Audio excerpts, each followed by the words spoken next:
Hello friends, இன்னைக்கு நம்ம Amudha space சேனலில் பார்க்க போகிற இந்த கோயில் வந்து மிகவும் சிறப்பு வாய்ந்த ஒரு கோயில் தாங்க. இந்த கோயிலினுடைய சிறப்புகள் என்ன, இந்த கோயிலுக்கு நம்ம எப்படி போனால் எப்படி வழிபடணும், அதுக்கப்புறம் அதனால் நம்மளுக்கு என்னெல்லாம் பலன் கிடைக்கும் அப்படின்றத மட்டும் இல்லாமல் இந்த கோயிலுக்கு நீங்கள் எப்படி போகணுன்ற டீட்டெயிலையும் வந்து நான் சொல்லியிருக்கேங்க. முழுசாக ஸ்கிப் பண்ணாமல் என் வீடியோவை போய் பாருங்கள், அப்போ உங்களுக்கு தெரியும்.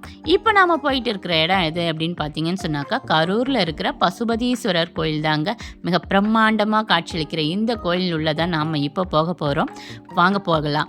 உள்ளே போனவுடனே பார்த்தீங்கன்னு சொன்னாக்கா, கல் கொடிமரம் ஒன்று நம்மளுக்கு வந்து தெரியுதுங்க. அந்த கொடிமரத்துக்கு கீழே தான் நம்ம பசுபதீஸ்வரருடைய இந்த ஃபோட்டோலாம் வச்சுருக்காங்க. அங்கே வந்து பார்த்தீங்கன்னு சொன்னால் ஒரு பசுனுடைய சிலையை வந்து கொடிமரத்தில் நம்ம பார்க்கலாங்க. அந்த சிலைக்கு என்ன இது அப்படின்னு பார்த்தீங்கன்னு சொன்னாக்கா, இந்த பசுபதீஸ்வரருக்கும் அதுக்கும் ஒரு தொடர்பே இருக்குங்க. என்னதான் அப்படின்னு கேட்டிங்கன்னு சொன்னால், காமதேனு பசு வந்து இந்த மாதிரி பால் சுரந்து தினமும் இங்கே இருக்கிற சிவலிங்கத்தை வழிபடுதுங்க. அதனாலேயே தேவலோகம் வந்து போனது அப்படின்றாங்க. அந்த அளவுக்கு சக்தி வாய்ந்த இந்த சிவனுடைய கோயிலுக்கு இன்னும் பல சிறப்புகள்லாம் இருக்குங்க. இங்கே பார்த்தீங்கன்னு சொன்னால் தேவார பாடல்லாம் இடம்பெற்றிருக்கிறதுங்க இந்த கோயில். அது மட்டும் இல்லை, கொங்குமண்டலத்தில் 7வது சிவத்தலமாகவும் இந்த கோயில் தாங்க இருக்குது.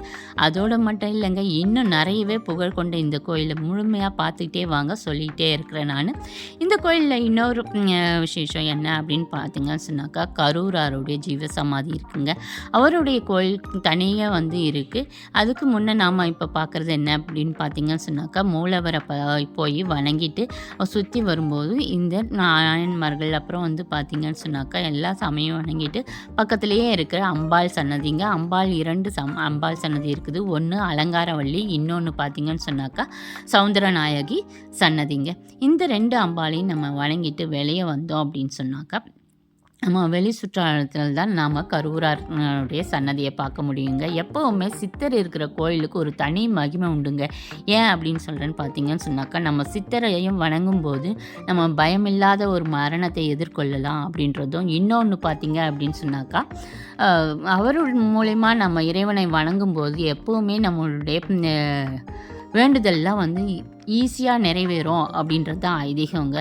எப்போவுமே சித்தரை மனசில் வேண்டிக்கிட்டு நம்ம வேண்டுதல் என்ன அப்படின்னு சொன்னாக்கா ரொம்பவே ஈஸியாக நம்ம வேண்டுதல்லாம் நிறைவேறுங்க. இந்த கோயிலுக்கு வந்தீங்கன்னு சொன்னால் என்னென்னலாம் வேண்டுதல்லாம் நிறைவேறுது அப்படின்றதையும் முழுசாக பார்க்கலாம். வாங்க போகலாம். அடுத்தது பார்த்திங்கன்னா, நம்ம இப்போ கோயிலை சுற்றி வர போகிறோங்க. இங்கே தான் நம்ம வந்து கரூரார் சன்னதியை பார்க்குறோம்.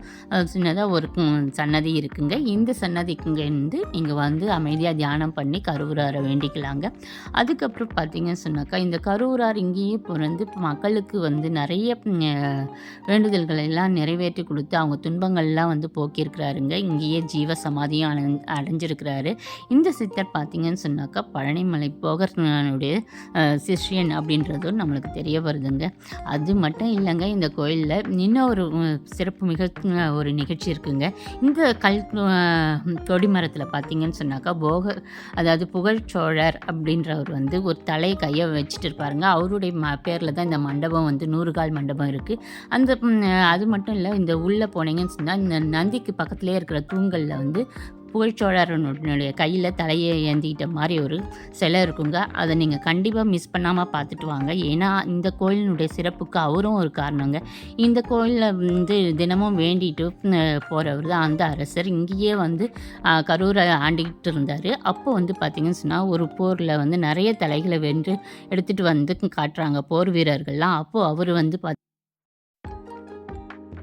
அதில் சாமியாருடைய தலையையும் பார்த்து அதிர்ந்து போய் இனி போரே செய்யக்கூடாது அப்படின்ற முடிவுக்கு வருகிறார் புகழ்ச்சோழர். அதனாலே இந்த கோயிலுக்கு வந்து பார்த்திங்கன்னு சொன்னால் அந்த தலையை எடுத்துகிட்டு வந்து இறைவன்கிட்ட சொல்லி இனி நான் மாறுறேன் அப்படின்றாருங்க. அத்தகைய மாற்றம் வந்து நமக்கும் வரும். நாம் வேண்டுதல் பண்ணோம் அப்படின்னு சொன்னால் கெட்ட நிகழ்வுகள்லாம் நம்மளை விட்டு போயிட்டு நல்ல ஒரு மாற்றம் வரும் அப்படின்றது தான் வந்து அதிகமாக இருக்குங்க. அது மட்டும் இல்லைங்க, இங்கே உங்கள் வேண்டுதல்லாம் நிறைவேறிச்சு அப்படின்னு சொன்னாக்கா வந்து அபிஷேகம் பண்ணலாங்க. உங்கள் எல்லா வேண்டுதலும் வந்து நிறைவேறும் அப்படின்றது தான் ஐதீகம். இந்த கோயில் கரூர் பஸ் ஸ்டாப்பில் இருந்து ஒரு 5 மினிட்ஸ் வாக்கபிள் டிஸ்டன்ஸில் தாங்க இருக்குது. மேலும் டிஸ்கிரிப்ஷனில் வந்து எல்லா டீட்டெயிலும் தரேன், போய் பாருங்கள். இங்கே ஒரு ஃபேமஸான ஃபுட் இருக்குது, கரம்னு ஸ்நாக்ஸ் இருக்குது, வாங்கி சாப்பிட்டு பாருங்கள்.